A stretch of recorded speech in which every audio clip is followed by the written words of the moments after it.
ہے۔ دیکھیے انس رضی اللہ عنہ سے روایت ہے، نبی صلی اللہ علیہ وسلم کے پاس ایک شخص آتا ہے اور آ کر کہتا ہے، اے اللہ کے رسول صلی اللہ علیہ وسلم مجھے سب سے بہترین عمل بتا دیجئے۔ تو نبی صلی اللہ علیہ وسلم نے کہا کہ اللہ کو ایک جاننا۔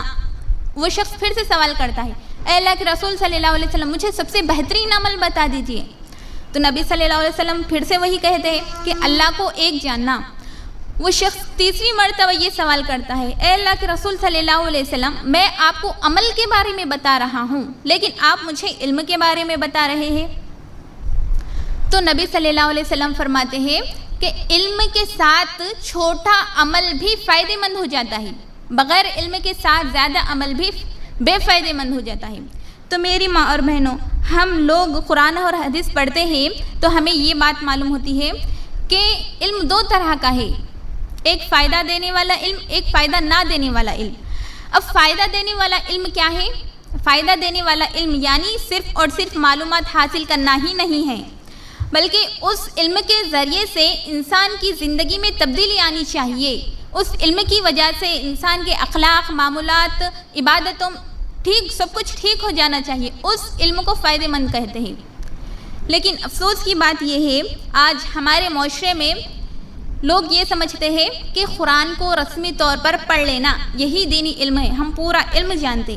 لیکن ایسے علم کے بارے میں نبی صلی اللہ علیہ وسلم فرماتے ہیں، جس نے علم حاصل کیا لیکن اللہ کی رضامندی حاصل نہیں کی، اس علم کی وجہ سے اس علم کو دوسروں تک نہیں پہنچایا، اس علم کو صرف دنیا والوں کو دکھانے کے لیے حاصل کیا، تو ایسا شخص آخرت میں جنت کی خوشبو بھی نہیں پا سکے گا۔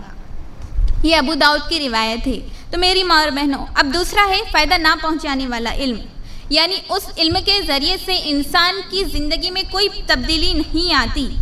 جیسا کہ آج کے ہمارے مسلمان لڑکے اور لڑکیاں ڈگریاں تو حاصل کر رہے ہیں، یعنی B tech, B com, C S, M B A, اس طریقے کی ڈگریاں تو حاصل کرنے والے مسلمان لڑکے اور لڑکیاں ہیں، لیکن اگر ان کو جا کر اللہ کے بارے میں پوچھا جائے، اللہ کون ہے، اللہ کہاں ہے، اگر پوچھا جائے، نبی صلی اللہ علیہ وسلم کے بارے میں پوچھا جائے، ہمارے نبی کون ہے، نبی صلی اللہ علیہ وسلم کو دنیا میں کیوں بھیجا گیا، اگر اس کے بارے میں پوچھا جائے تو ان کے پاس اتنا علم ہے ہی نہیں۔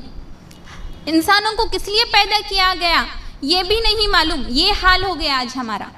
ہمارے پاس قرآن ہونے کے باوجود بھی ہم لوگوں کو کچھ بھی نہیں معلوم۔ نبی صلی اللہ علیہ وسلم ایسے علم کے بارے میں دعا کرتے تھے، اے اللہ ایسے مجھے فائدہ نہ پہنچانے والے علم سے میں تیری پناہ میں آتا ہوں، مجھے ایسے علم سے بچا۔ تو میری ماں اور بہنوں، دین کا علم حاصل کرنا بھی اللہ کی بہت بڑی نعمت ہے۔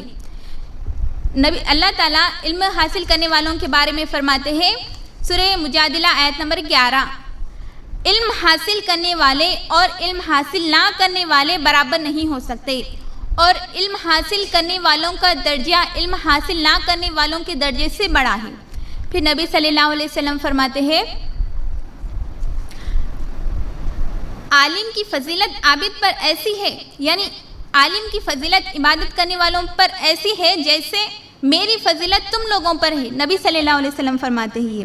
تو میری ماں اور بہنوں، دین کا علم حاصل کرنا بہت ضروری ہے، کم سے کم اتنا علم حاصل کرنا ہمارے لیے بہت ضروری ہے، یعنی جو ہمیں خبر میں پوچھے جانے والے سوالات ہیں نا، ان سوالات کو یاد کرنا ہے، اس پر عمل کرنا ہے۔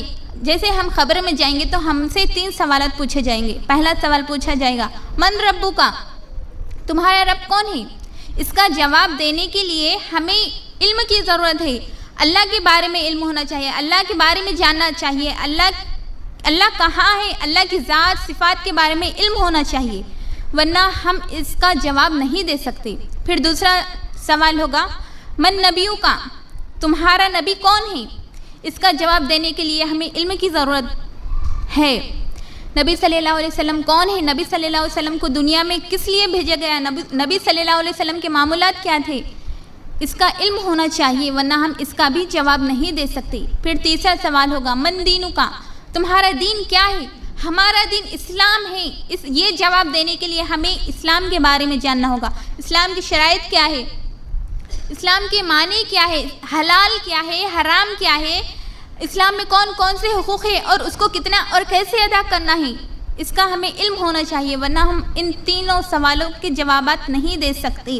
تو میری ماں اور بہنوں، ہم لوگوں کو کم سے کم اس کا علم ہونا چاہیے اور اس پر عمل ہونا چاہیے، اس کی وجہ سے ہم دنیا اور آخرت میں کامیاب ہو سکتے ہیں۔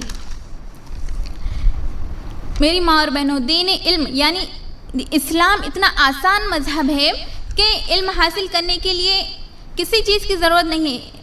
اللہ تعالیٰ نے اتنے آسان راستے رکھے ہیں کہ نہ علم حاصل کرنے کے لیے نہ کوئی عمر کی قید، نہ وقت کی قید۔ علم حاصل کرنے کے لیے صرف ہمارے اندر شوق ہونا چاہیے، جیسا شوق صحابہ میں تھا۔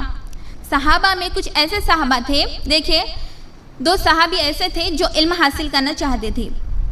تو ایک صحابی نبی صلی اللہ علیہ وسلم کے پاس بیٹھ کر علم حاصل کرتے، تو دوسرے صحابی محنت مزدوری کرنے کے لیے جاتے۔ دوسرے صحابی نبی صلی اللہ علیہ وسلم کے پاس بیٹھتے تو وہ ایک صحابی محنت مزدوری کرنے کے لیے جاتے، اور جب آپس میں دونوں صحابی ملتے تو جو چھوٹا ہوا علم تھا نا، وہ آپس میں ایک دوسرے کو بتا لیتے۔ تو میری ماں اور بہنوں، ایسا شوق تھا صحابہ میں، ہمارے دل میں بھی ایسا شوق ہونا چاہیے۔